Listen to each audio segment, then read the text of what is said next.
Dola, where is Chamberlain, Oguchi, where's Ben Uzo, where is Shane Lawal, where are the Aminu brothers, Alade and Alfred? And I'm like, okay, all these guys are not here. These are new faces that will be representing Nigeria. Yes. The only guy that is back from that squad is Ike Diogo. And Ike Diogo, remember, got injured at the very start of the competition. So you can understand he's a bit motivated to come back and play for the country. The other guys, for whatever reasons, I've decided not to come. Some injury, of course. We know Shane Lawal, Champion Gucci and all that. We know some of them got injuries, so that is another one you need to look forward to. But I think what will be working for these guys is the fact that they know right now they are under pressure to deliver.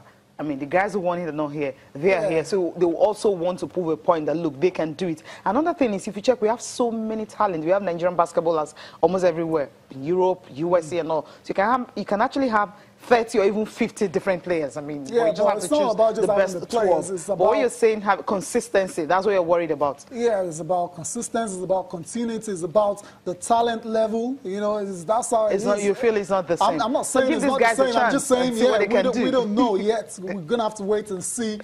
Sport is about opportunities. I mean, people get injured, someone else steps in, and from then on, it becomes a superstar. Who knows? Perhaps these guys that will be representing Nigeria this time around, that's the opportunity they've been waiting for. They might just grab it with both hands. But I'm not holding my breath at all. It's going to be a very tough one because of the preparations, which has been, it's not been ideal. I mean, just look at the way they prepared for this tournament. The men's competition is a lot tougher than the women's competition. The ladies didn't exactly have excellent but they have longer time together, close to 3 weeks. But this one, I think, like 2 weeks or something like that. So which is really not so cool. Maybe I'm not too you're not confident. The confidence is not there. Yeah. But then, if you take a look at what Washington Wizards did with Daniel Uchifu, you know, he wasn't drafted. So they picked like 3 players that weren't drafted at that time that they got into their own squad. He was the only one that was given like a 3-year contract. That's confidence there. They feel, okay, this guy, maybe there's something in him that can really just help them. So have that kind of faith and say, okay, can I actually have this faith on this players and see what they can really do. So faith and hope sometimes is better than hard work also. Right, of course, a lot of hard work, definitely. I mean, Nigeria's first match is against Cote d'Ivoire. That's on September the 8th. Just say this Friday. Okay, this Friday. Yes. That's when Nigeria gets the tip-off. And it's very important they start with a win as well. So as defending champions, teams will be coming out all out to try and beat teams want to beat them. Exactly. They have Mali in that group too. DR Congo is also there. Yeah, it's not exactly the toughest group. But it's not just look at Cote d'Ivoire, Mali, DR Congo. These are the teams. Beatable. I mean, the ladies did it to their ladies also. Yeah, but so the guys can go ahead and competitions entirely. Learn from that. They can do something better, right? But don't win Mali by 1 point. I don't want another heart attack again. You know what happened the last time wasn't so cool. Okay, now let's talk about what is happening right here at the Kwesi Premier Basketball League. Well, it started. River Hoopers pulled out. Well, you know the politics happening right now in basketball. But they may have put out 1 or 2 reasons. But then there you have the day 1 result.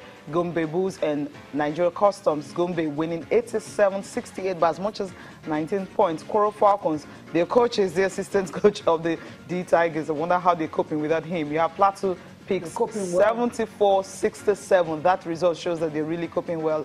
Hoops and Reed 88-93. Niger Porters winning by as much as how many points? Close to 5 points. Look at the Pillars. Pillars, man. Riole Warriors who took the place of River Hoopers. I think the guys were not ready because River Hoopers, I mean, they just pulled out suddenly. And so Riole Warriors were called to quickly come and, well, not a good one. Even if they were ready, they still get beat by Pillars. Pillars are odds-on favorites to actually win it all. Yeah, because they didn't make it to the final 8. So it was by virtue of the fact that you have a team that was not there. That's what, you know, brought them in. So I will still stick to the fact that they were not ready. Okay, Niger Porters and Plateau Picks will be in action today.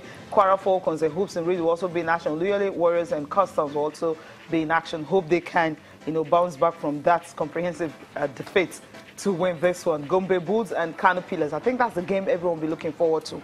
How tough will it be? Kwara Falcons and Hoops and Reeds will also be another game to look forward to. Knowing that Kwara Falcons won Atlantic Conference and Pillars, of course, won 7 Conference, and the runner-up are not here. So Kwara Falcons and Kano Pillars seems to be the favorites now for this final 8. The money is big. By Wednesday, they're going to be announcing how much his team is going to go away from home. And I pity River Hoopers. Maybe they would have been thinking they have a chance of actually being one of the finalists here. Yeah, Cecilia, last time we talked about the final 8, we talked about how Canopilas are the favorites, and we now talked about other teams that can actually challenge them. And one of the teams we mentioned, Rivers Hoopers, yes. Unfortunately, politics, whatever is going on there, they will not be a part of the final 8. It's a big shame, especially for the players. I can imagine how disappointed they are right now. 34 games. After a long, grueling season, and all of a sudden you can't take part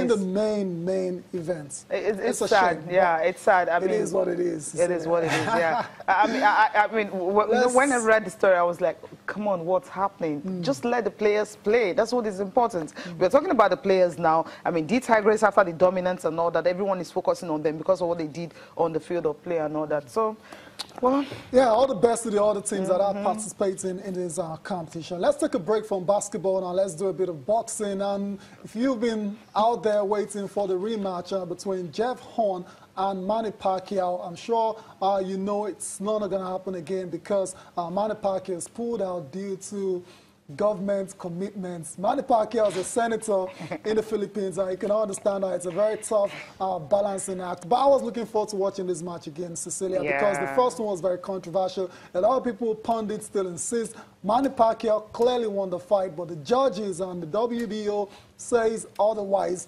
That fight belonged to Jeff Horn. We're looking forward to seeing them do it one more time, but it's not going to happen. That's because Manny Pacquiao pulled out, and understandably, Jeff Horn is a very disappointed man. Let's listen to him now. Hey, I'm frustrated. I'm kind of annoyed that it's taken this long to make a decision, but look, that's boxing. I'm figuring out that now that's what happens at the top of the game, and guys mess around with you a lot. Oh, look, we hope so. That's the fight that we wanted. We wanted to prove it wrong, especially after the first time with everyone saying that I didn't win. I want to prove to people that I deserve that win and I'll beat him again. Yeah, Vargas is a fight that we'll definitely take. He's a tough competitor and he's been world champion. He's held my belt just before Pacquiao, so he would definitely be a tough fight and a worthy opponent.